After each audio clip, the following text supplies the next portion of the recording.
Well, how does science rescue the pharmaceutical industry? Some would argue this is not a challenge and a non-issue, that the industry doesn't really need to be rescued in the first place. But I happen to disagree. There's plenty of unmet challenges when treating complex diseases that have a lot to do with the chemical aspect of the drug discovery endeavor. In other words, how you create a chemical compound that is able to withstand the long-term attrition along the drug discovery pipeline. So that is a major issue, and it has a lot to do with the control of specificity, which is a problem that has to be addressed very, very early on in the drug development process.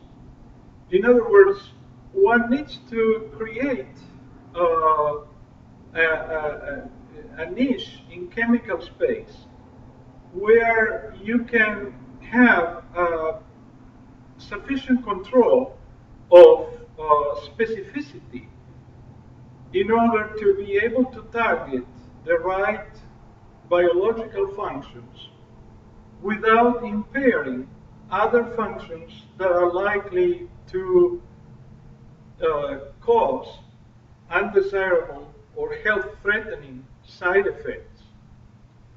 So the issues of safety can be and should be addressed early on in the drug discovery process. And this is not really happening, or at least not happening in the most desirable way. So science can indeed come to the rescue if only the industry didn't have so much impedance to harness intellectual innovation. Now, I'm not going to go into the details of why this is the case, of why the industry has so much impedance to innovation and new knowledge. But it is a fact that this is indeed the case.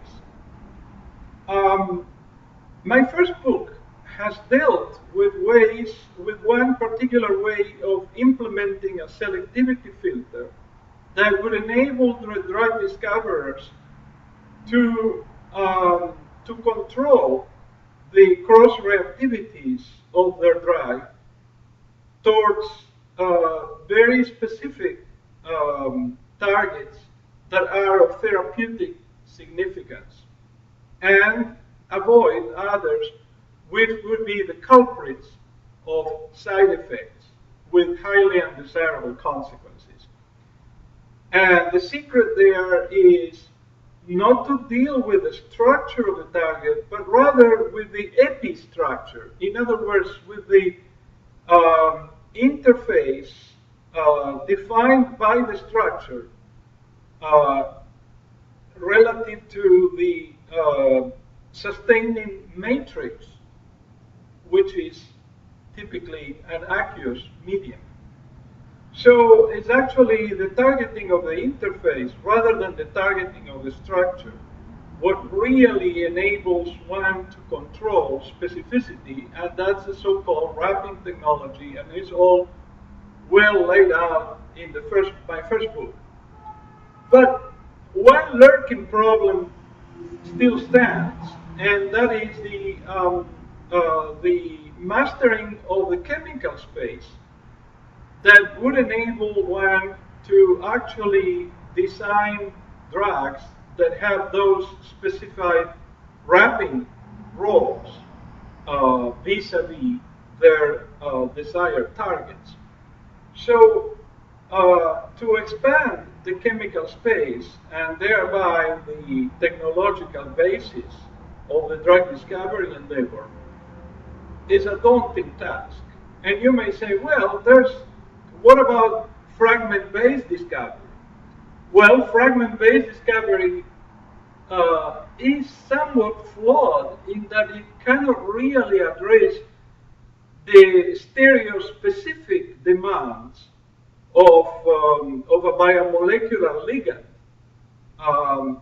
As you know, biology is dauntingly stereospecific, and if you are designing ligands that are meant to interact competitively with biomolecules, then those ligands have to be fine-tuned by the stereospecificity of the enzymes they intend to impair.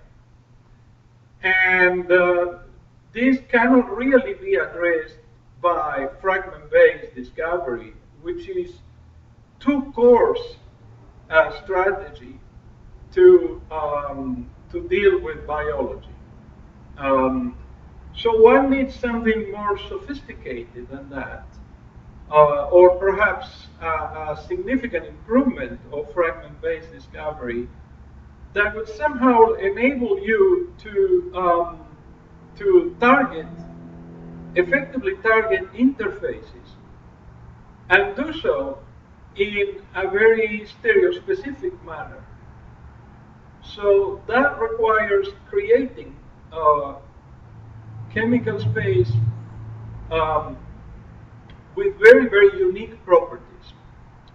This is a major challenge, and this will be the subject of my second book, forthcoming, and hopefully we will persuade the industry to um, to harness these new opportunities um, and turn drug discovery into a rational process that actually is capable of hedging much of the risk relative to what can be currently done in the what is currently done in the industry, which is where the component of serendipity and trial and error play a far more dominant role than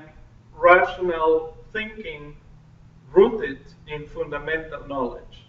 So, in the spirit of these ideas, I've written a second book. I'm in the process of writing a second book that will be forthcoming to address all these pressing issues.